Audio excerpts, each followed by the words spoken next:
Buenas noches, una nueva emisión del Tábano Entrevista. Hoy estamos con la profesora Virginia González para hablar del tema que a nadie le interesa, que es la educación. Y a nadie le interesa porque, como dicen los chicos ahora, ¿no? Es un tema que no garpa.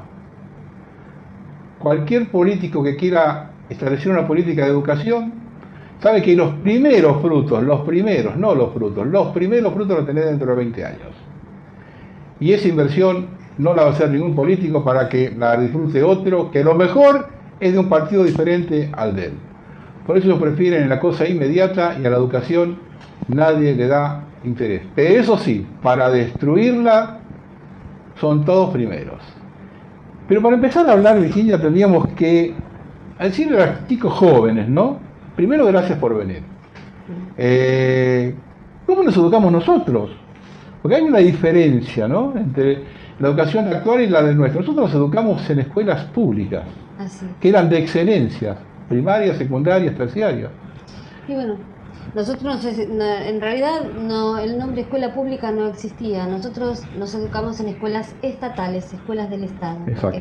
Lo que se entiende por escuela pública hoy es tanto la del Estado como la de gestión privada. Nosotros nos educamos en escuelas de gestión estatal, se diría ahora, era la escuela del Estado, en donde había una cierta exigencia en el nivel secundario para poder ingresar a ella, de hecho que se tomaban exámenes de ingreso. Cuando nosotros estábamos en séptimo grado, por ejemplo, íbamos con el manual de ingreso bajo el brazo a prepararnos alguna particular si no nos podían preparar en casa, y paralelamente al séptimo grado teníamos que estudiar y preparar y dar un examen para ingresar a una escuela estatal, una escuela del Estado. El que no ingresaba en una escuela del Estado porque fracasaba en el examen de ingreso, terminaba tarde o temprano en una escuela privada. También los que repetían. Los que repetían también iban a la escuela privada. También se iban a escuelas privadas. En aquella época, y estoy hablando de nivel secundario, había amonestaciones. Estaba la figura del alumno libre, habían todo lo que hacía a un orden y a un respeto y a cosas que los alumnos tenían que respetar, y las familias estaban completamente de acuerdo con eso, porque la aspiración más grande era de un padre que su hijo entrara a una escuela del Estado para hacer su secundario. En aquella época había distintas carreras secundarias, de nivel secundario. Hoy se llaman orientaciones, hoy se llaman ofertas educativas, como si la educación fuera una mercancía, que no lo es. Estaba el comercial, estaba el industrial, estaba el bachillerato, y bueno, en aquel momento se aprobaba una materia con 7 puntos, las escuelas eran nacionales. Y había también escuelas provinciales, porque hubo políticas tendientes a que esa nacionalización, con un tema de descentralización, se fuera provincializando en nombre de no ofender al federalismo. Pero doy fe porque fui a escuelas nacionales aún ubicadas en la provincia de Buenos Aires y eran de excelencia. Los programas de Nación fueron los mejores programas que tuvimos, y todo eso lamentablemente se derrumbó, se terminó. No es que se derrumbó solo, fueron boicoteando, fueron privatizando y hasta municipalizando, al punto de que hoy se habla de que de la educación se van a hacer cargo fundaciones, en donde el director no tiene por qué ser profesor, puede ser un líder carismático, y bueno, en las fundaciones van a poner sus planes, sus proyectos. Esto parece medio que no puede ser, que no se va a dar, pero se vinieron dando tantos cambios y tantas cosas por la que, experiencia de la que yo hablo tanto como alumna como docente, ¿no? Que nadie duda que el fin es ese, que es el fin de la destrucción de la escuela tal como nosotros la conocemos y tal como nosotros la concebimos. Hoy hay diferentes formas de concebir una escuela. Hay una idea generalizada, ¿no? Hay una diferencia muy grande hoy en el estudio privado al estudio público, muchísima diferencia, lo que está estableciendo que va a haber una élite preparada de otra forma y preparada para gobernar, y abajo un grupo muy grande que recibe una educación que no es buena. No, es así. En realidad, como profesora de escuela secundaria, como directora de escuela secundaria, ex directora, porque yo ya me jubilé hace un año, realmente uno pone todo de sí, pero muchas veces los docentes somos criticados, que no enseñamos, que no sabemos, que esto, que aquello, pero realmente como profesora yo tengo que cumplir tengo que planificar. Primero que nada tengo que hacer un diagnóstico de nivelación. Siempre voy a nivelar para abajo, porque el de abajo no lo puedo dejar. Exacto. Esto en nombre de la inclusión, porque todos tienen que estar incluidos. Y no todos quieren estar incluidos. Ese es otro tema también, que no hay otras opciones, otras alternativas. Bueno, de acuerdo a esa planificación, yo voy a tomar una evaluación diagnóstica y de acuerdo a esa evaluación diagnóstica voy a ir haciendo una planificación. Tengo que presentarla, va a ser aprobada o no por el jefe de departamento, por lo general se aprueba. Y en base a eso yo empiezo a dar recortes de contenidos porque ya no hay programas como habían antes, son todos recortes de contenidos. Bien, ¿qué pasa? Uno tiene que hacer evaluaciones, tiene que enseñar, a medida que va enseñando va evaluando todos los días, incluso aunque los chicos no hagan una prueba, se va evaluando. ¿Qué pasa? Que llega una fecha en que hay que cerrar trimestres, hay que evaluar, hacer promedios, ¿sí? Y entregar las planillas de calificaciones con las notas firmadas. Si hay un profesor que tiene muchos alumnos desaprobados, ese profesor es observado y como mal profesor. Y no puede desaprobar tanto. Si desaprueba tanto es porque en realidad no enseñó, las clases no fueron lo suficientemente buenas como para que pudiera... El alumno no aprendió porque el profesor no sabe enseñar. Exactamente. Señales. Esto llevó a muchos docentes a una frustración muy grande, sobre todo los más antiguos, ¿no? Porque estábamos acostumbrados a eso.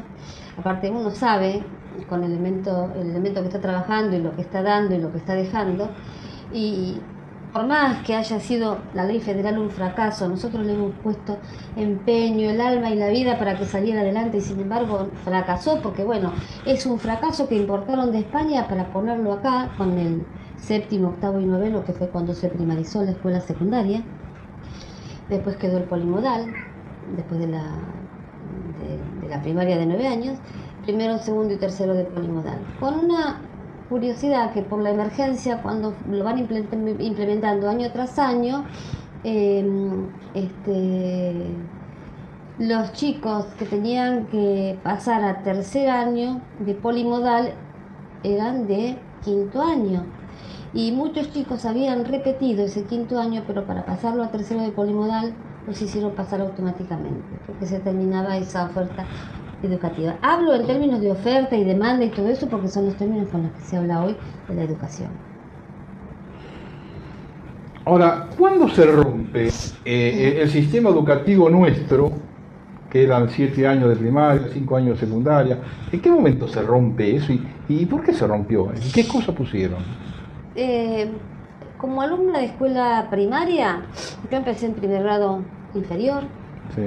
Había primero superior, después hubo un cambio, se suprimió el primer inferior y el sexto se reemplazó por séptimo. La cantidad de años fue la misma, pero cambiaron ese nombre. Un cambio sutil. Decían que iba a haber una reforma, las maestras hablaban, no como alumno escuchaba, pero quedó en eso. El cambio fue cambio de nombre, que no fue tan así, porque esto fue avanzando. Bueno, después de eso vino el tema de la provincialización de las escuelas, donde Nación le daba las provincias a cada una. ¿Pero qué momento se hace? Y eso comenzó porque nosotros no veníamos de la ley 1420 de Sarmiento, veníamos de la ley Laínez, que era una ley que era nacional de educación. Y esto fue en la época de Onganía que se cambió, o sea que se empezó a en nombre del federalismo se empezó a provincializar la educación.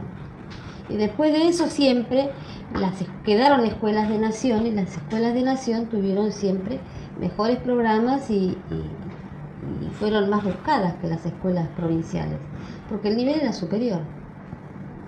Onganía fue uno de los primeros que aparecieron maestros, ¿no? O profesores, Sí.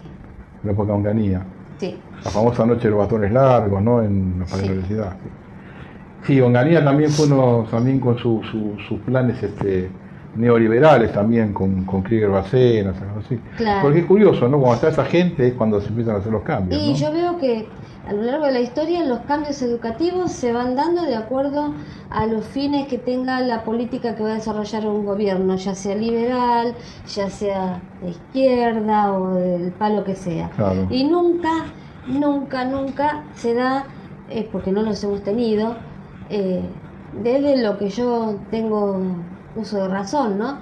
Nunca hemos tenido un proyecto nacional, No. por lo tanto, si no tuvimos nunca un proyecto nacional, jamás vamos a tener un proyecto educativo nacional. Eso es lamentable, pero es así. Es así. Y se han hecho barbaridades, ¿no? Porque yo me acuerdo cuando vos me contabas recién, cuando se hizo el 8º y el 9º año, Sí, que se lo dejaba en la escuela primaria. A chicos Claro. de 14, 13, 14 años sí, en las escuelas primarias. Sí, Una sí. cosa de loco. sí. Chico preadolescente o casi octavo adolescente. y noveno. Claro, chicos de casi prácticamente adolescente con criaturitas Había de 5 o chicos 6 de años. 14, había chicos de 15, 16, de 17. Con chicos de 7 años o 6 años, Sí. una locura. Bueno, eso generó también un conflicto entre los docentes del nivel primario y los docentes del nivel secundario, porque había una cierta resistencia. Yo no me voy a olvidar nunca, y esto me quedó grabado a fuego, cuando una vez yo había pasado de segundo año a octavo a una escuela, y la directora hizo una reunión para los profesores, para todo el plantel nuevo de profesores que iban a estar en la escuela primaria. Y bueno, entre nosotros había descontento. Y la directora dice: miren, profesores, lamento decirle, pero la escuela secundaria se murió. Así nos dijo. Y eso es algo que a mí me quedó, y a muchos compañeros que estuvieron en aquel momento conmigo también nos quedó para siempre. Ese fue un poco el emblema de la Argentina, que aspiraba a ser un país del primer mundo. Así es. Que prácticamente un porcentaje altísimo de la sociedad tenía escuela secundaria completa. Sí. Muy pocos los chicos que desertaban de la escuela secundaria. Ese fue uno de los baluartes de la Argentina, cuando se recuerda de la Argentina esa que prometía, no de la Argentina hace 100 años, ¿no? No, te hablo de la Argentina de la segunda parte del siglo XX. Claro, sí. Sí, que había un Argentina porcentaje es altísimo de chicos que terminaban la secundaria. Ahí que dijeron la secundaria se murió. Sí. Y bueno, ahí ya empezamos a ser forzados, porque incluso nosotros cuando en el secundario tomamos evaluaciones, cuando los chicos se llevan materias, ya tenemos la formalidad de escribir el acta, el libro de acta, con lo que sacaron, si aprobaron, si no aprobaron. Esa formalidad en el séptimo, octavo y noveno se perdió. En realidad de la primaria fue el octavo y el noveno, porque siempre el séptimo fue de primaria. Sí. Bueno, ahí fue cuando no daban los índices que pedían la superioridad a los directivos, y en donde nos cambiaban las planillas de nota para demostrar que el plan era un éxito, que íbamos bárbaro porque todos aprobaban. Pasamos muchas cosas tremendas, y de esto nadie habla. Vamos a hablar ahora acá de todo eso. Y esas instrucciones venían directamente del ministerio. Y no hubo una rebelión de parte de los directores de escuela, de los profesores. Nosotros hemos sido convocados, siempre fuimos convocados a escribir los proyectos y demás. Y sí, hubo rebeliones escritas, que estábamos en contra. Estoy hablando de la parte de secundario, ¿no? Pero no, se implementó igual, no tuvimos eco. Paralelamente a cuando se empieza a producir ese hecho con los maestros o profesores que ya estaban trabajando, ¿qué estaba pasando en las escuelas que producen maestros y profesores? En los estudios. En los institutos Claro. de formación docente. ¿Qué estaba pasando en ese momento? Porque estarían preparando ellos para los docentes de recambio de ustedes, los del cambio. Bueno, yo tengo profesores conocidos, un profesor en especial, que se recibió de profesor para la IGB. Igual quedó en el sistema, ¿no? Porque estudió dentro de ese contexto, y el título obtenido, profesor de biología, pero para la IGB. Igual después siguió dando clases en secundaria. Se inventaron cargos como el del vicedirector segundo para la escuela primaria, que tenía que ser un profesor de educación secundaria, por el octavo y el noveno, que no cumplía ningún rol. Se inventaron muchos cargos que no cumplían ningún rol, hasta que después cambian de nuevo la ley, tratan de homogeneizar de nuevo la escuela primaria y rearmar la escuela secundaria, pero ya con contenidos muy bajos. Y lo primero que se independiza es la EGB, porque teníamos primer ciclo, segundo ciclo y tercer ciclo de EGB, que era el séptimo, octavo y noveno. O sea, lo hacen funcionando en el mismo edificio, con todo lo que implicaba funcionar en el mismo edificio, escuela primaria, que cuando tenía el recreo primaria, secundaria daba clase, bueno. Y ahí empiezan a designar autoridades para ese tercer ciclo, para ese séptimo, octavo y noveno de la Escuela de Educación General Básica. Después se unifica con la nueva ley de educación que ahora está vigente, que es la ley 26.600. ¿De cuándo es esa ley?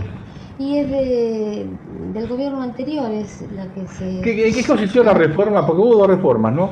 La que se hizo en la época de Alfonsín, en el 85. La que se hizo en la época de Alfonsín le dio pie a la EGB. Y la EGB que tuvo,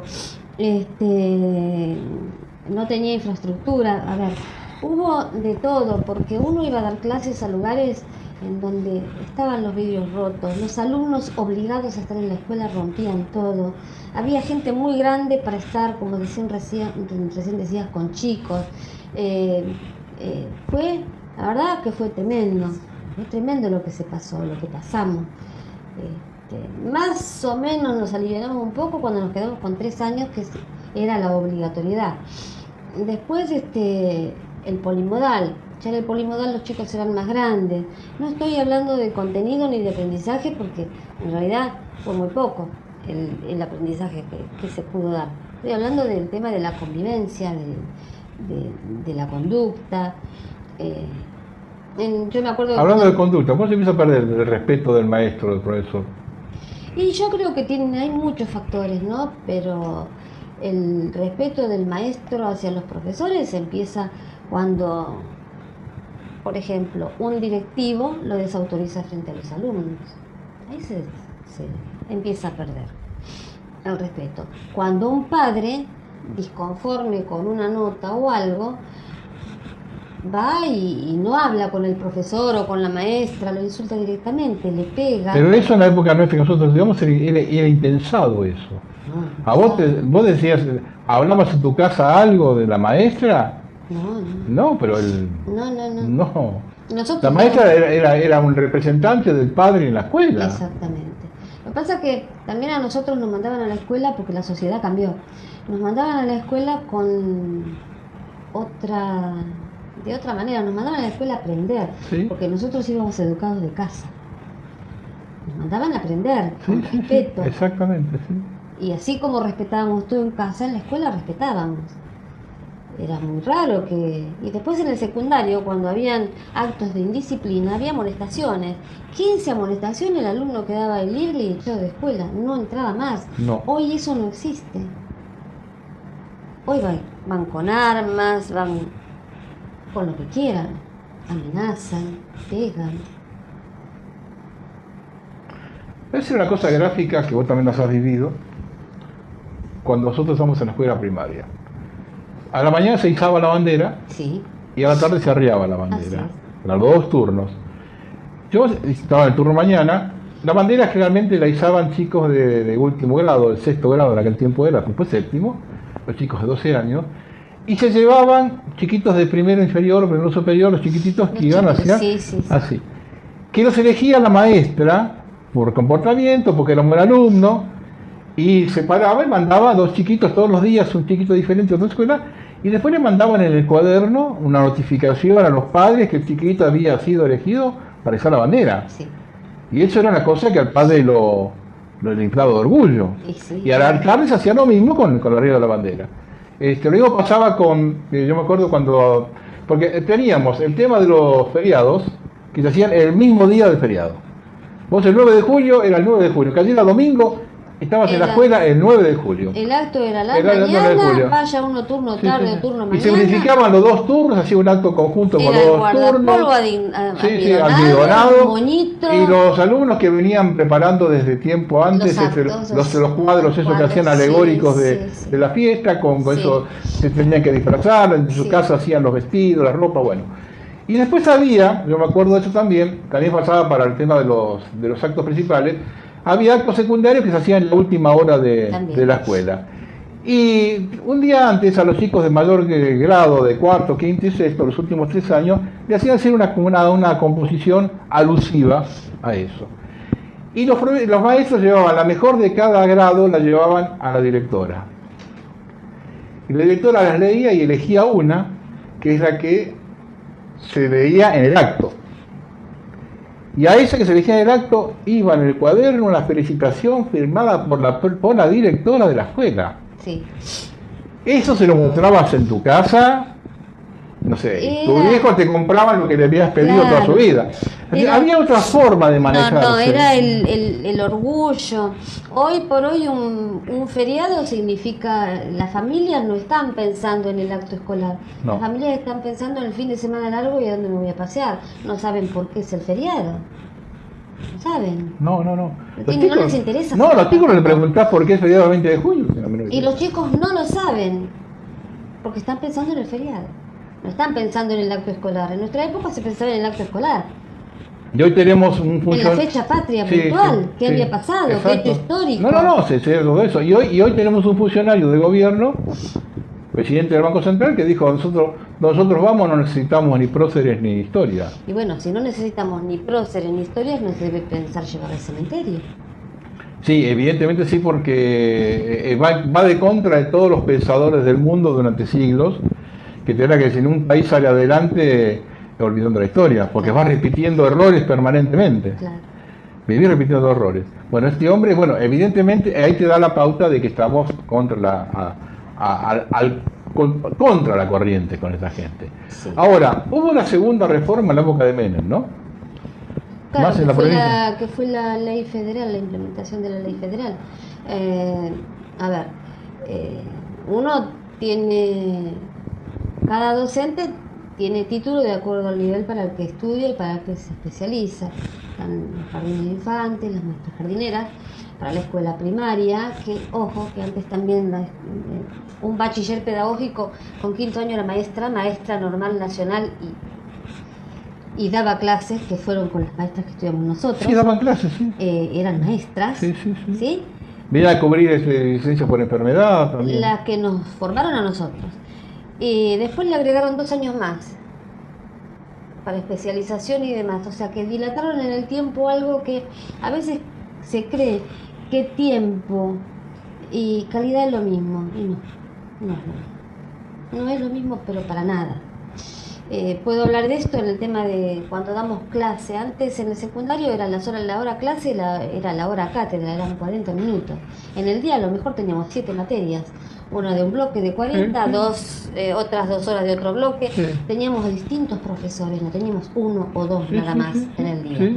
Hoy las horas son módulos, se modularizó con la EGB, con la implementación de la EGB se modularizaron las horas de las materias. Entonces, un profesor toma un bloque de 2 horas y si el título le alcanza para lo que la reconvirtieron o lo reconvirtieron al docente, por ahí da la otra materia las otras 2 horas.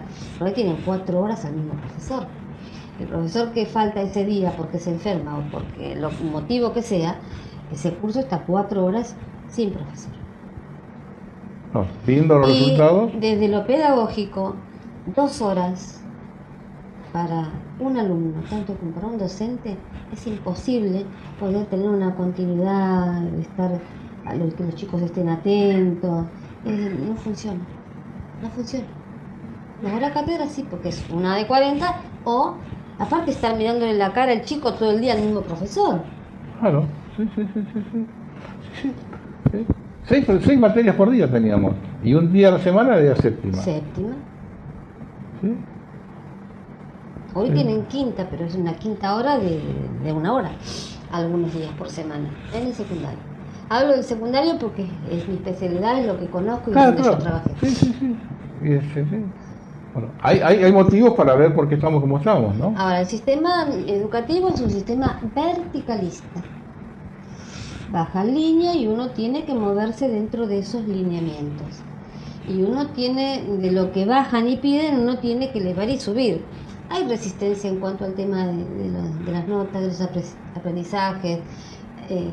Hay resistencia por parte, ya digo, de los docentes con más conciencia, o sea, los más antiguos, los que sabemos que el chico que no aprendió por algún motivo, porque tenemos gabinete, tenemos un montón de cosas que antes no la teníamos, y sin embargo aprendíamos lo mismo. Bueno, voy a hacer una pregunta que posiblemente sea... A ver, quiero que se entienda bien qué tipo de pregunta voy a hacer, porque a lo mejor algunos la entienden mal. Hoy está la tendencia esa de aprobar todos los chicos para que los chicos no salgan de la escuela. En la escuela no tienen contenidos. Bueno, Está bien, yo voy a otra cosa. Ahora después hablamos de eso, pero yo te quiero decir a esto. Debe haber lugares en la Argentina, en Buenos Aires o algunos lugares del país, donde los chicos que están en un aula son de una clase social más o menos, que no hay tanto peligro que el chico esté abandonado, que esté suelto, que no tenés tanta necesidad de contenerlo.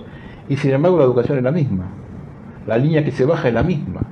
Es decir, no es lo mismo tener un chico, por ejemplo, en una escuela de Caballito, donde a lo mejor por ahí no hay tanta ese problema de que el chico está abandonado, o mejor tenerlo en el colegio, como una escuela a lo mejor de un barrio de La Matanza, por ejemplo. Pero sin embargo tienen la misma educación, baja la misma línea y ese mismo programa para los dos.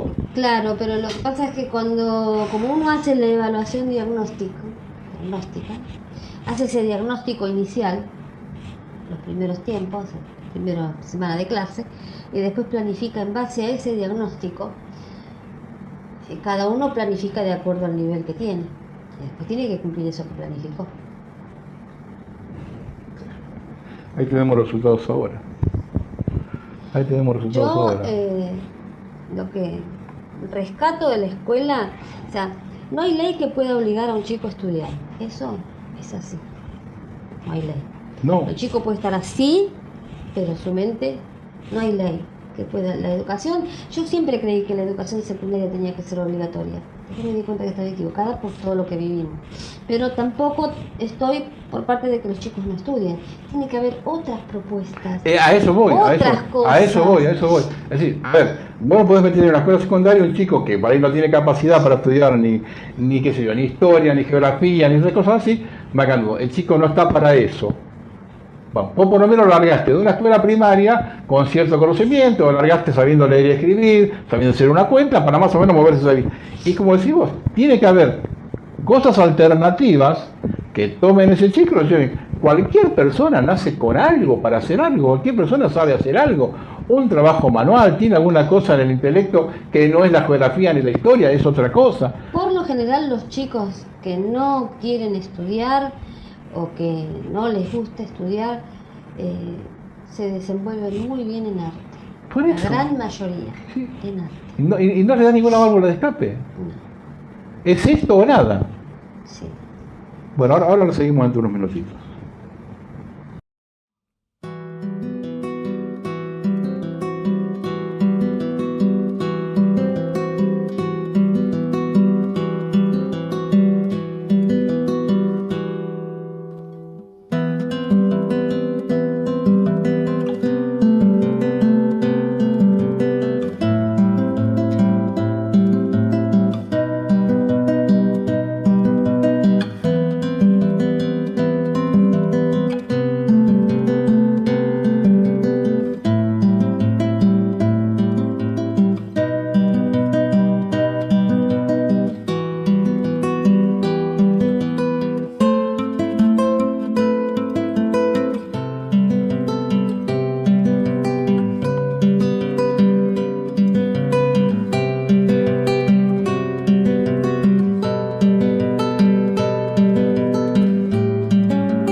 cosita que me llama la atención, porque a ver, yo me crié, y vos también, con maestros que no hicieron huelga. Así es. No había huelgas. Se puede entender por dos cosas, quizás porque los maestros tuvieran más o menos bien pagos, y no estaban sindicalizados tampoco. Puede ser. ¿Cuándo empieza la sindicalización? Que yo tenga conocimiento, el primer sindicato docente es la Unión Docentes Bonaerense, que eso fue creado en la época de Perón. Tenía presidencia de Perón en la década del 50. Sí. Después vinieron SUTEBA, la Federación de Educaciones Bonaerenses, OFEB, y el último sindicato que se creó, de los más grandes, fue la UDOCBA, Unión Docentes de Buenos Aires. Creo que los docentes antes estarían mejor pagos porque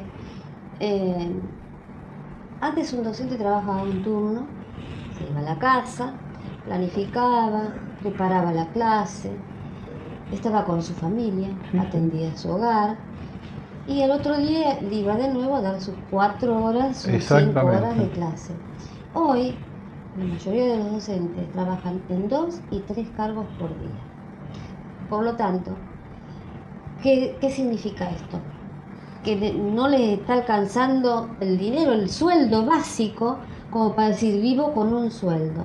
Y esto perjudica, claro que perjudica notablemente, sí, porque he tenido muchísimas horas. Con un sueldo básico de un cargo, hoy una docente que es cabeza de familia no la puede sostener. Antes, por ahí, la docente tenía el marido que trabajaba, pero bueno, con el cierre de fábrica, la desindustrialización, la gente que quedó sin trabajo, los docentes, y sobre todo las mujeres, son cabezas de familia. Entonces, como con un cargo no le alcanzan, acceden a otro, y a otro. Entonces, es muy difícil que si yo voy a dar clases a la mañana voy a ir con todas las pilas, pero si a la mañana, en vez de después de irme a mi casa, me tomo algo y me voy a la otra escuela, porque de ahí surgió el tema del profesor taxi, me voy a la otra escuela y yo ya no voy a rendir como la mañana porque voy a estar cansada. Sí. Y si a eso le sumo que me voy una vuelta por mi casa, me tomo unos mates y a eso a las 6:30 tengo que salir a la nocturna, y ya en la nocturna ya no hay más. ¿Pero eso por qué? Aparte tenés por ahí 120 alumnos. No, ¿cómo recordás 120 alumnos? Antes tenían 30, 40, 30 en una clase, ahora tenés 30 a la mañana, 30 a media tarde, 30 a la noche, por ejemplo. 90 sí, alumnos. Eso en algunas escuelas, porque en realidad las matrículas que se presentan muchas veces están falseadas. Hay cursos que a veces tienen 2 o 3 alumnos, los chicos no van. ¿Y por qué no van los chicos? Y no sabemos, va en la asistencia social, educacional, tratan de buscarlo. El alumno no queda libre, tiene probabilidad de dar las materias y pasar de año, aunque no vaya todo el año, pero está matriculado. Y a veces un curso de 1 o 2 alumnos, ¿por qué se sostiene? Y porque la especialidad requiere que garantizarle que... Pero el año siguiente volvemos con lo mismo. En algunas escuelas, porque para mí como docente no hay nada mejor que un curso de 30 chicos. Claro. Porque si son muy pocos, es como que uno se achata, los chicos también. No, para mí entre 25 y 30 chicos es lo ideal. En las escuelas privadas por ahí hay 40, 50, porque es más chicos, menos aula, menos docentes. Es decir, se manejan por la rentabilidad. Claro, es otra cosa. Por la rentabilidad. Es otra cosa. En lo que respecta al Estado es esto. Como digo una cosa, digo la otra. Hay muchos cursos que se van sosteniendo para que esos docentes no se queden sin trabajo y esos 2 o 3 alumnos que van puedan terminar la especialidad. Ahora, hay una cosa, cuando uno ve ese descenso que hay ahora, nosotros nos criamos con maestros y profesores. Sí. Ahora son trabajadores de la educación. Sí. ¿Ah? Hay un descenso. Hay un descenso. Yo el otro día, hace unos días atrás, hubo una manifestación de docentes en Congreso. Y cuando salía a la tarde y vi que volvían de la manifestación, ¿no? Los veía, a los docentes venir a la manifestación. Yo los miraba y pensaba en mis maestros de la primaria, en mis profesores de la secundaria, Y no me lo imaginaba así. Nada que Como venían vestidos, como venían gritando con esas pancartas, gritando así. Y enseguida se empeñaba la cabeza, tal profesora, tal profesor, tal maestro, tal maestra. Y me acordaba de esta gente, bueno, yo me puedo imaginar la fulana de tal en este momento así. Entonces, así, cuando les empiezan posiblemente a tocar los sueldos, porque como el sistema planifica a distancia, nosotros nos damos cuenta, ellos están tomando una determinación ahora que va a tener dentro de 10, 15 años, tiene efecto. Entonces fueron planificando así, de bajar los sueldos para llevar al docente a esto. Le han degradado la profesión. Sí. Han degradado la profesión. Sí, sí, sí. Hoy ves una manifestación de docentes y qué diferencia hay con la de camioneros, por ejemplo. Ninguna. Ninguna. Cuando yo estaba haciendo el profesorado, yo estudié en un profesorado que está en Ciudad Jardín, el Palomar, que es el Instituto Superior de Formación Docente número 34, que es del Estado. Tenía una profesora de esas profesoras tradicionalistas, porque estaba mal, empezó a estar mal ser tradicionalista, ¿no? Que, bueno, fue compañera de Repeto y adoro esos libros de Repeto. Yo tuve la hermana de Ardoy, de que era diputado también conservador, tuve la hermana en educación democrática que si no eras liberal te mataba. No, esta profesora Barchi nos decía, el docente enseña. Asiste en la parada del colectivo, el docente tiene que estar correctamente vestido porque está enseñando constantemente. Exactamente. El docente enseña desde cómo se viste, porque está frente a un grupo de alumnos que de alguna manera siempre alguien le va a copiar algo. Y si para que copien tiene que copiar lo bueno. Exactamente. Uno se te iba así, sí. Yo no recuerdo a ningún profesor, ningún maestro que haya venido a presentarse en el aula desaliñado, mal arreglado, no, en absoluto. Ahora van con muy de zapatillas. Esa misma profesora, por eso yo sigo teniendo fe, esa misma profesora también nos dijo un día, cuando vayan a escribir en el pizarrón, tengan cuidado con lo que escriben, porque siempre al menos uno está pensando. Sí. Eso es verdad. Eso es verdad. Yo me eduqué de esa manera, elegí lo que elegí porque me gustó y la primera vez que yo fui a dar clases fui como suplente. Yo había estudiado matemáticas y física y en el acto público me ofrecieron merceología, que era una materia que no se da más, que tenía que ver con la química. Exacto, era merceología. Y yo estaba chocha en una escuela vespertina, dando mis clases, me tocaba la última hora, donde todo el mundo se iba. Un día viene la directora y me dice, Virginia, te esperan en secretaría. Y yo fui a la secretaría y digo, ¿qué padre? Yo me quedo, y los chicos no se pueden dejar solos. No, yo me quedo, anda que te esperan. Y fui a la secretaría a ver qué pasaba, por qué me esperaban. Y veo que me sacan, porque antes me pagaban con cheque. Agarré un cheque, Virginia, este es tu cheque, firmame acá, todo natural la secretaria. Yo miré, era con un montón de números así. Y me iba mirando eso y dije, todavía que estoy haciendo lo que me gusta, me pagan. Todavía encima me pagan. Lamentablemente, a medida que uno va emprendiendo cosas y que uno tiene que autoabastecerse y demás, se da cuenta que va necesitando de su sueldo, ¿no? Pero esa fue mi reacción, eso es algo... Eso que decís vos de que encima estoy haciendo algo que me gusta, me pagan, me lleva a recordar que yo en la secundaria tuve unos cuantos profesores que eran profesionales y profesionales que no necesitaban trabajar, tenían esa vocación de un médico de venir a enseñar anatomía, de un contador licenciado en administración venir a enseñar contabilidad o alguna materia igual, o yo te hablas de merceología, yo tenía un químico de merceología. Teníamos gente que eran profesionales, que abogados teníamos también, que venían, ellos tenían su estudio y le dedicaban 3, 4 horas por día a la escuela, lo que le pagaban les importaba o no les importaba, porque ellos tenían la vocación esa de enseñar, de transmitir. Eso se perdió por completo. Y ahora. Sí, yo tenía también en biología, tenía una médica, una doctora. Claro. También tuve abogados, Sí. tuve profesionales, teníamos profesionales también, no solamente docentes. Claro, sí, había profesionales. En las escuelas secundarias había profesionales. Sí. Pues digo, hay un cambio tremendo, es un cambio de paradigma impresionante. Ahora, una pregunta. Si uno hoy, 2018, hoy, toca los sueldos de los docentes de la forma que tienen que ser tocados, es decir, que el docente gane lo que ganaba el docente cuando éramos chiquitos nosotros, ¿con eso alcanza? En aquella época alcanzaba. Hoy. No sé. ¿Están preparados los docentes para eso? No sé si están preparados para eso. No sé si están preparados para eso. Yo he visto docentes escribir con falta de ortografía. Y sí, bueno, si vamos al tema de la falta de ortografía, esto también es a propósito. Sí. Porque voy a hablar de experiencia de primer grado. En primer grado, antes uno empezaba con los palotes, con la A, la E, la I en cursiva, después la mayúscula, los dictados, el lápiz, después la tinta, y salíamos hasta el libro de lectura, leyendo, y salíamos de primer grado, de primer inferior, Sí. leyendo de corrido, en cursiva, en imprenta, haciendo cuentas de multiplicar y dividir por 2. Sí. Yo salí así de Sí, primer sí, grado. A 6 años. 6 años teníamos, sí, 6 años.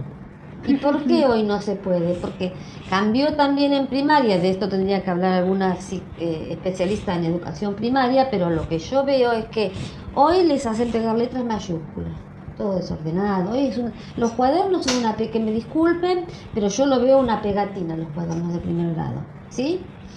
En donde el chico por ahí pinta, pero no tiene ni siquiera, no sale ni siquiera con la habilidad para agarrar el lápiz. Pero es un jardín de infante superado. Entonces, eso. si al chico le hacen un dictado de una palabra en imprenta y se equivoca en algo, no importa porque escribió las vocales, o sea, está generando la palabra.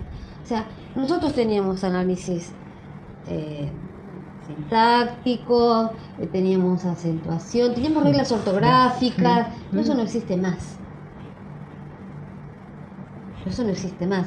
Si en la primaria no existe más, ¿cómo van a llegar a la secundaria? En matemáticas, mi materia, un chico que no puede leer e interpretar un texto, no va a aprender, No. porque no va a poder resolver un problema, porque lo tiene que primero leer e interpretar. Interpretar, eso es lo más difícil, porque ahora no interpretan nada. Antes nosotros leíamos libros, todo el grado de escuela primaria leíamos. Y de pronto la maestra, bueno, siga fulanito. Y fulanito se tenía que levantar y seguir el libro, porque si no, tenía una mala nota. Exactamente, sí. Y eso no estaba mal. A No. mí no me traumó, ¿eh? No, en absoluto. En absoluto. Sí, Eso eso es no verdad. Estaba leyendo y con el libro seguías Todos teníamos que seguir la lectura. Y me acuerdo una vez, Y te paraba la maestra o la profesora si leías mal, si no marcaba los signos de puntuación, los acentos. Sí, claro, y me acuerdo una vez que estaba leyendo una lectura que hablaba del libertador de 3 países. Muy bien, Virginia, me dijo la maestra. Pero te voy a hacer una pregunta. Sí. ¿Quién fue el libertador de 3 países? Y yo me quedé, no sabía. No te puedo poner 10. Te tengo que bajar la nota, porque no podés no saber quién era el libertador de 3 países. Y eso no estuvo mal, al contrario. Estuvo perfecto, pero yo leía muy bien. Daba para 10, pero me hizo una pregunta y yo no sabía quién era. Yo te digo, cuando estuve en la escuela, tanto en primera como en la secundaria, nunca conocí a nadie, compañero mío, que haya renegado de una nota. No. Que haya dicho, el profesor le puso 4, le puso 5, lo aplazó, y haya renegado, haya dicho, no, tenía que tener un 7 y me puso un 5. No. No, yo nunca escuché. No. El que se presentaba en un examen o en la clase normal, en un examen oral, en un cuatrimestre, en un trimestre, sabía que la nota que le ponían era la que correspondía. Y otra cosa, con el tema de la vestimenta, antes en la escuela del Estado había que ir con guardapolvo, al secundario, guardapolvo, zapato, medio 3/4, pelo atado, vincha. Y los varones no podían ir con vaquero. No. Tenía que ir con saco sport y pantalón. Y el saco era un color, creo que era el beige. El beige. Esa es la escuela del Estado. ¿Corbatita? Sí, con saco y corbata. ¿No hay corbata? Sí, no podía ir con zapatillas. Sí. No se puede con zapatillas. No, la zapatilla no existía. Nosotros- Únicamente para educación física. Sí, pero había un día, nosotros teníamos educación física un sábado y un día de semana, en séptima. Y ahí te actualizaban, cuando vos salías del aula, ibas al vestuario, te ponían las zapatillas y ahí te autorizaban a salir con ese equipo del colegio una vez que salías a esa hora. Claro. Porque te habías hecho gimnasia, estabas transpirado. Y ahí te autorizaban. Pues sí, Ha cambiado todo tanto y en tan rápido, porque uno dice, pasó hace mucho tiempo. No pasó hace mucho tiempo porque lo viviste vos, porque yo lo viví, porque lo podemos contar, porque nos acordamos, tenemos las mismas experiencias, fue real, pudo darse, se dio, y yo no sé por qué ahora tenemos que permitir que esta decadencia continúe. ¿Hasta cuándo? Ese es el tema. Cuando, para seguir con eso ahora, pero un pequeño intervalo, cuando se habla de que uno por ahí está recordando ese tipo de cosas, bueno, muchachos, vamos al resultado. Todos estos cambios que han propuesto en los últimos 30 años, algo así, el resultado es este. El resultado es este. Sí. Y vos tomás las generaciones anteriores de nuestra edad, algunos más que vinieron atrás nuestro, tienen otra presentación, otra preparación. Entonces, hay una diferencia de resultados. Sí. Si estás en un sistema mercantilista, personalista, bueno, entonces, si vos te manejás por resultados, si es bueno, sobre todo con este gobierno, porque es bueno porque te da genera resultados. Bueno, los resultados son estos. Entonces, hay que empezar a rever absolutamente todo. Absolutamente todo. Todo. En una época, ya te comenté, para el tema de la ley federal, nos reconvirtieron a las maestras para que pudieran dar clases en el octavo y el noveno. Y bueno, los profesores también hacíamos cursos de perfeccionamiento. Otro dato. Uno se anota en un listado oficial, hay distintos tipos de listado. Está el listado oficial para la gente que es con título. Después viene el complementario, que es para la gente que se recibe, esto se hace todos los años, la gente que se recibe tiene el título en trámite. Después viene el 108B, el complementario, el infine, donde no es necesario tener el título. Pero esto no lo inventamos nosotros, esto viene del Ministerio de Educación, es así, los listados no los ponemos nosotros, están puestos. Bueno, claro, yo iba a tomar horas o algo y tenía cierto puntaje, pasaba el tiempo y veía que gente que había ingresado después que yo, por ahí estaba igual que yo o estaba más arriba mío y subía los puntajes año tras año. Dice, ¿cómo hacen? Y después me enteré que se hacían cursos, y lo digo porque yo hice, cuando me enteré hice, y los tengo, que se hacían cursos que daban puntaje, pero toneladas de cursos, 5, 6, 7 cursos al mismo tiempo. Esos cursos que están avalados por universidades y demás, uno pagaba, de a fin de año estudiaba y a fin de año iba a dar el examen, pero el examen te lo daba ya hecho el mismo que te vendía el curso. Entonces era ir con el examen resuelto, era comprar puntaje. Es comprar puntaje. Si uno, digamos que, para no quedarse solamente en la denuncia, ¿no? ¿Qué habría que hacer con la educación hoy? Así como está, ¿de dónde arrancamos? Arrancamos de menos 10 más o menos, no de 0. Vamos arrancando de menos 10. ¿Qué hay que hacer con la educación hoy? Poner urgente un doble turno. Yo a veces pienso que un doble turno con dos características totalmente diferentes. Un turno, ponerle el turno de la mañana, de instrucción. Instruir al chico. Y después del almuerzo, el turno tarde de educación. Claro. Que son completamente diferentes los dos términos. Son diferentes, pero son un complemento. Claro. Pero también hay que ver qué es lo que la sociedad entiende por escuela. ¿Qué es la escuela para el padre de hoy? ¿Qué es la escuela? ¿Qué significa? ¿Es el lugar que tiene que estar abierto para que yo deje a mis hijos y pueda irme a trabajar o hacer esto o hacer aquello? ¿O es el lugar en donde yo mando a mi hijo para que aprenda? Yo eduque a mi hijo para que vaya al colegio y para que aprenda. ¿Qué es? A ver, al padre ¿a qué responde? ¿A la necesidad del padre que no tiene? Porque yo veo que a los chicos los escolarizan cada vez más chiquitos. Sí, yo tampoco estoy de acuerdo con eso. 2 años iban a No, yo no estoy de acuerdo con eso. En los jardines maternales. Bueno, pues acá se busca el problema, porque dice que los padres, la madre sale a trabajar, no tiene con quién dejar los chicos, lo deja Pero en un colegio. antes no era así, porque No. cambió la sociedad también. O Cambió sea la sociedad también. El problema en la educación es un problema que tiene múltiples variables y es muy complejo. Lo que pasa es que hubo una degradación también de la sociedad. O sea, la falta de trabajo de los padres, que se quedaron sin trabajo, que después con lo que le indemnizaron se compraron un remis, fundieron el remis y Sí. no consiguieron más nada, y ahora se están jubilando por la mínima porque tampoco tuvieron más aporte. Es toda una cadena perversa. Por eso, cuando dicen que a donde vamos no necesitamos ni libros, ni historia, ni próceres, es porque nos quieren llevar al cementerio. Exactamente. Pero no viene de ahora, esto viene de... No, esto no se destruyó en 2 días, ni en 10 años, ni en 12 años, ¿eh? No. Esto viene de la destrucción de 40 años. Fue un plan sistemático, continuo. Además, vos tocás la educación y estás tocándole a al país en su núcleo, ¿eh? Es el núcleo. Ese golpe del corazón. Es el núcleo. Aparte, el cariño que uno le tenía a los libros. Yo me acuerdo que una vez nos íbamos al Uruguay y mi hermano y yo lo primero que guardamos fueron los libros para llevarnos. Sí, No los juguetes, los libros. Sí. ¿Hoy qué se llevarían? El celular. Sí.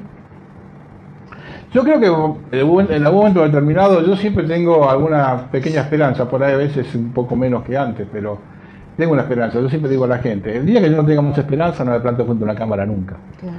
Si yo todavía me planto frente a una cámara porque tengo un poco de esperanza de que en algún momento va a salir ese país adelante. Y yo tengo esperanza, el país tiene que salir adelante porque hay gente, por ahí no estamos comunicados, pero hay mucha gente que quiere lo mismo. Sí. Y porque creo que más allá de todo, yo digamos no estoy hecha nada porque tengo una nieta de 14 años y tengo un nietito de 2 años. Claro, ¿qué estás Entonces hecho? yo no estoy hecha No. porque yo quiero asegurar el futuro para ellos. Acá, Claro. en esta tierra, en esta patria donde nacieron. No que tengan que emigrar, que tengan que irse. Sí. Si tienen la suerte que los dejan salir. Bueno, ahora se va a complicar, ellos lo van a decir ahora, pero en 2 o 3 programas más de esos chiquititos que hago yo, creo que va a salir el lunes, van a ver lo que se va a poner en marcha en España como prueba piloto en 24 de mayo. Y ahí se van a agarrar la cabeza más duro. No voy a adelantar nada. Vean el programita chiquitito de ese express de los lunes. Todo lo que viene de España pasa. No, por eso no. Es una prueba piloto que se va a hacer en España para toda Europa y después seguro viene para acá. Claro. Véanlo porque es una cosa terrible. 24 de mayo, ya tiene fecha. Siempre prueba piloto, esa es la Sí, palabra clave. sí. Siempre cuando se está por implementar algún cambio, toman algunas escuelas como piloto. Esta es una escuela piloto de tal cosa, esta es una escuela piloto y siempre viene para mal. El problema es cierto, el problema no se puede solucionar, ningún problema en la Argentina se puede solucionar mientras tengas 30 y pico % de desocupación.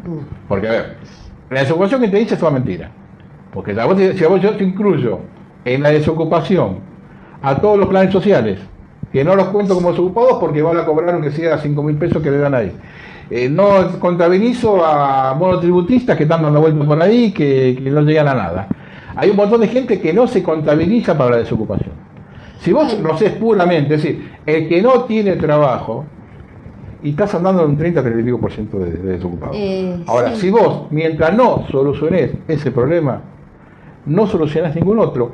Porque vos al chico, ¿cómo haces entenderle a un padre que tiene un chico adolescente en una escuela secundaria de 14, 15 años, y el padre no puede ni siquiera pagar la olla en la casa? Necesita que ese chico salga a ganarse un mango para ponerlo a la casa. Y es en el mejor de los casos. Sí. Porque muchas veces el chico no tiene ni el padre ni la madre porque está en es otro tema. No, contexto de encierro. No, exactamente, sí, no, acá se encuentra con un botón de sorpresa. Sí. Pues digo, mientras no soluciones el problema económico, no lo solucionás. No tenés ninguna forma de solucionar nada. Porque vos tampoco podés meter, aunque digamos, vas a hacer un esfuerzo tremendo a pagar a los maestros que tengan que pagarle. Vamos a organizar una escuela de doble turno que se puede hacer perfectamente. Yo tengo la forma de hacerlo ya, si lo quieren hacer dentro de 2 meses. Se puede organizar porque hay forma de hacerlo. Pero yo tengo que tener alumnos que los tengo metidos en la escuela sin problemas, donde bueno, el maestro tendrá que volcarse mucho más hasta poder mover la rueda de vuelta para que esos chicos estén ahí para aprender. Y no chicos que estén preocupados de saber si va a comer a la noche, si viene comido de la mañana. Tocamos el tema de los comedores escolares. Igual es otro Hay tema. chicos que no comen y la única comida que tienen Es en el la escuela. colegio, en la escuela. Y chicos que el fin de semana no comen No para ir a comen comer. porque- Mientras haya comedores escolares en una sola escuela, quiere decir que en la Argentina hay hambre. Exactamente. Y esto te lo discuto a cualquiera. No, cuando yo hice la escuela primaria no teníamos comedor escolar, no había comedor. Lo que también cambió, porque, a ver, uno es docente, es maestro, es profesor, tiene una vocación, pero uno no estudió para agarrar el cucharón. No. ¿Cómo el chico te va a decir profe o profesor? Porque ahora te dicen profe. Y después te va a ver con el cucharón en la mano. No, tienes razón. Bueno, es un poco lo que te decía recién, cuando yo veía a un Y maestro no tiene manifestando. nada de malo tener el cucharón. No, en pero absoluto, pues son roles diferentes. son roles distintos. Por eso te decía, como yo veo en la manifestación a los maestros que parecen camioneros, no es lo mismo, es exactamente lo mismo eso. Es decir, cada trabajo tiene que estar exactamente bien pago, así como tiene que estar bien pago el trabajo Hoy una del maestro, y el trabajo pago de la portera y el que hace mantenimiento en la escuela. Pero cada Hoy cual una lo suyo. maestra, además de adornar todo en su casa para cuando empiezan las clases, el pizarrón y todo, de las maestras que van a las movilizaciones, porque las conozco, le cosen hasta los botones le cosen a los chicos de los delantalcitos. O sea que también la familia también está en crisis. No, exactamente. Todo está en crisis. Total, Sí, todo sí. está en crisis. Por eso yo a veces Bueno. discuto por otros temas y termino la colación con esto, con la gente. Hace no sé, ayer estaba comentando en el foro de uno de los programas, digo, muchachos, esta sociedad argentina o de hoy no tiene nada que ver con la de hace 15 años, 18 años. Cuando hablan cuando se fue todo al diablo en el 2001, no tiene nada que ver eso ahora, y no pasaron 16 años pasaron. No tiene nada que ver. Y no tiene nada que ver, así que a comparar la Argentina de hoy con hace 20, 30 años, estamos hablando de una sociedad completamente diferente. Entonces hay gente que todavía está cerrada, que piensa que se pueden aplicar los mismos planes que se aplicaron recuerdan el peronismo de la primera época o recuerdan estas cosas. No se puede recordar nada, muchachos. Esta crisis de la Argentina, que es terminal, Termina. tenemos que asumir lo que es una crisis terminal. Como yo te decía recién, la Argentina, que hay que sacarla de menos 10. Va a costar cualquier cosa. Y encima que te va a costar cualquier cosa si algún día un grupo dirigente tiene la posibilidad y la suerte de encararlo.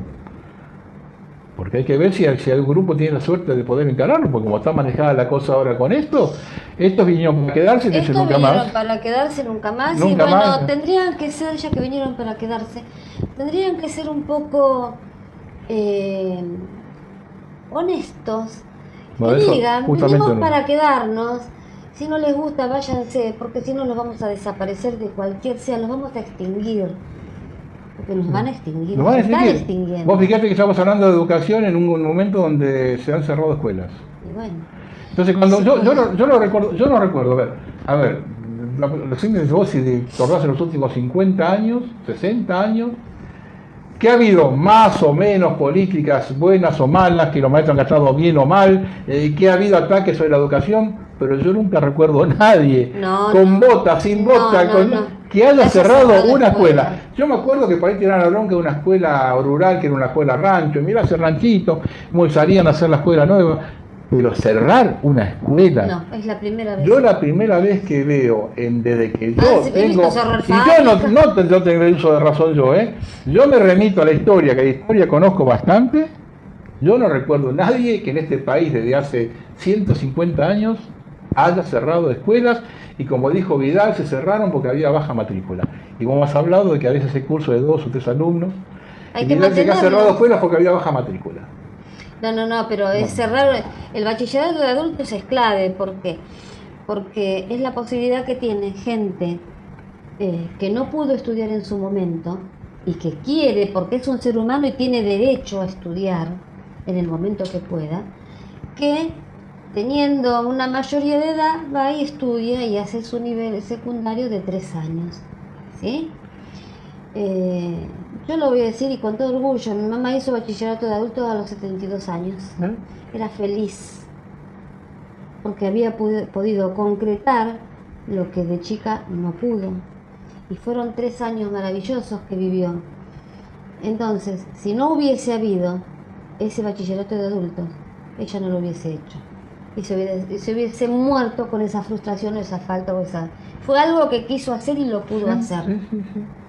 Sí. Y no es la única. Y no es la única. Muchísima y gente. ella no pudo, pero hay gente que sí, que sigue estudiando y ejerce algo, se dedica a alguna cosa. O sea que acá tenés que tener una edad medianamente...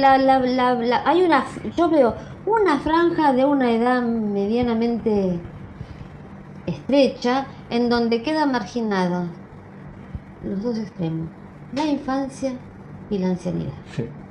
Es lo que yo veo. Sí. Con este proyecto es así. Sí, es verdad. Ese proyecto apunta a las dos puntas, sí. A la vejez y la Cuando infancia. me están hablando del aborto, me están hablando de eutanasia. A ver, todo tiene un doble mensaje. Para mí, es lo que yo veo.